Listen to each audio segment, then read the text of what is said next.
Well, my name is Algernon George Parkins. That's the slave name that I was given. I would say people don't become Rasta.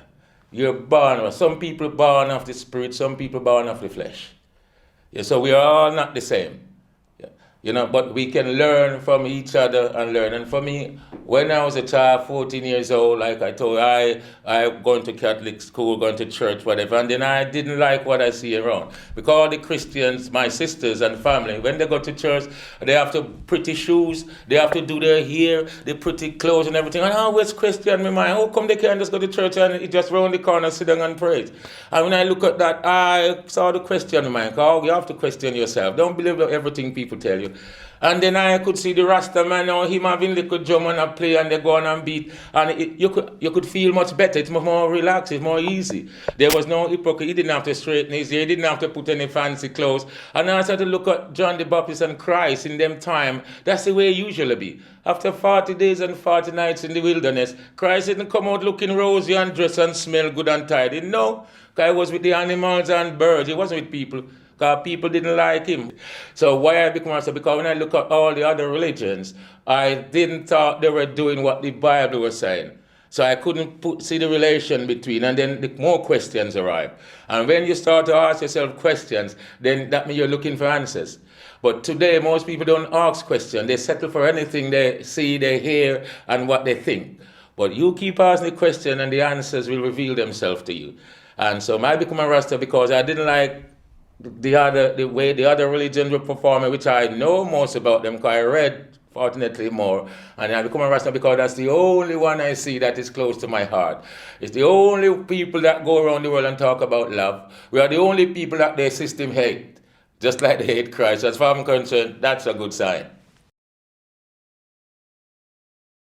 It was 1966 when His Majesty came to Jamaica. I was a little boy, but basically I'd never seen, and no other Jamaican and nobody in the world can question this. It's one of the most beautiful impact days of our life. Because I seen things that, and other people seen things that never, only once it happened before in life. And it's when Christ was coming through Jerusalem and the people were throwing palm leaves and singing Hosea in the eyes. It was the same situation in Jamaica, and anybody who was there can report. There was no leaves on any trees.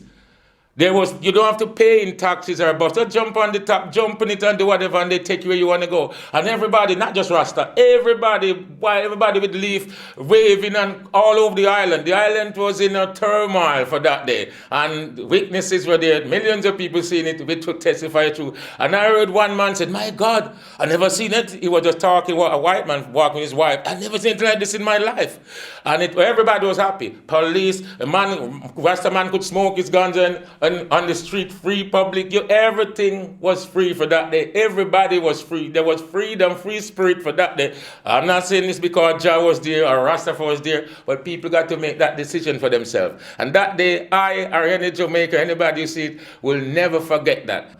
Where my life been affected, I would say, because of the evil and the frustration I felt and feeling about the situation or the treatment of people in general.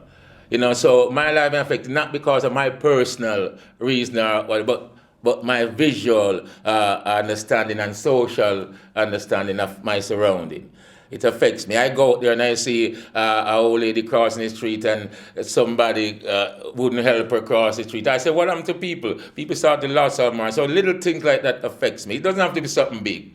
It when the little things that I think humanly reasonable should have been done and not been dealt with by you, he or she, or anybody, I question. And there's so many questions now in my mind because there's so many people neglecting their duty, their human duty, their social duty. And that's my effect. It's nothing big, but it's small. It still affects me more and disturbs me too. And I'm not the only one going through this, but people don't speak out how they feel anymore. Everybody tries to suppress and hold their feeling until they get hungry and it comes out in a different way, violently most of the times.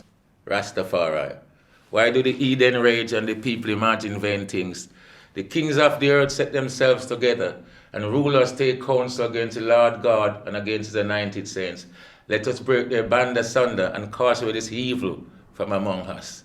In the name of His Imperial Majesty Emperor Selassie Jah Rastafari Selassie. Babylon, every evil government is Babylon. England, America, you name them. And you know what? You tell me one country now that people is living in happy, or they're sharing the wealth, or the socialization of the people are sharing. There's not one. There's enough money, there's enough food, but they cause some wage and price control. They find all kind of reasons. They've been finding rather in order to keep people down. It's not Rasta anymore. I would say England, which is Mother Babylon, we know we're here and we got work to do, and we're working on it. But at the end of the day, the kids today, as we know, in England, they all respect Rastaman, and I say give thanks to that. Because they're still searching without even know they're searching. They're looking without know they're looking. They're listening without knowing they're listening. But at the end of the day, that was like me when I was a child until I grew into who I am today, because that's what I see, that's what I hear, and that's what I feel. And I'm not the only Rasta man here. And then when the kids see me on the street, yes, Dread, yes, Rast. And that show me that the light is shining.